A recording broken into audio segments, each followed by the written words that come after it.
The cost of silence. You chose his stepfather over me.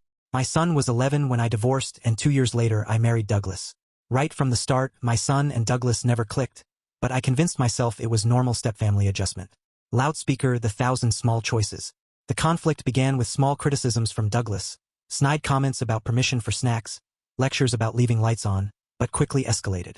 Douglas openly criticized my son's appearance, called him antisocial for being quiet, and changed the subject when he tried to talk about his interests. Douglas eventually admitted he disliked my son, calling him awkward and introverted, and suggested I cut down his visitation time. Instead of prioritizing my son, I prioritized my marriage. I'd tell Douglas to ease up and tell my son not to take it personally.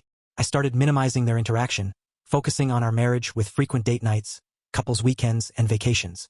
Family vacations were rare. I reasoned that my son would leave someday, but Douglas would be the one still there. Even when I became pregnant with our daughter and Douglas's criticisms subsided, the emotional damage was done. My son became completely distant, spending his custody weekends in his room studying. He excelled in school, earned a large state university scholarship, and insisted on paying his own living expenses, determined to be independent. Email, the email of no contact. During winter break of his freshman year, on the day he was supposed to arrive, I received an email instead of a phone call. It started simply, "I'm not coming home." He wrote that he had spent years watching me choose Douglas over him in 1,000 small ways. He cataloged the emotional betrayals.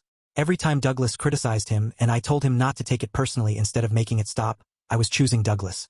Every date night or couples trip that took priority was choosing Douglas. Missing his high school academic awards ceremony because Douglas had planned a surprise anniversary trip was choosing Douglas. He had placed first in state for math, and I found out 3 days later from his father's Facebook post. Asking him to stay at his dad's extra weekend so Douglas and I could have alone time was choosing Douglas.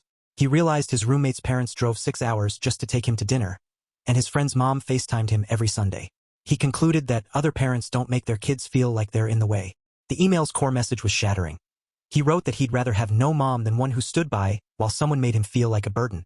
He was done pretending we had a relationship when I'd made it clear where his place was in my priorities. The worst part was the final line. "Thanks for showing me exactly what kind of parent I never want to be. I'm going to do better for my own kids someday." Wilted flower, 4 years of silence. That was 4 years ago. I've sent emails, texts, and letters. He never responds. His father says he is doing well but refuses to mediate, saying it's not his place.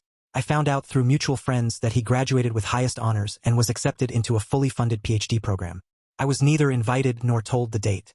My 5-year-old daughter sometimes asks about her brother and why he never visits, which deepens the pain.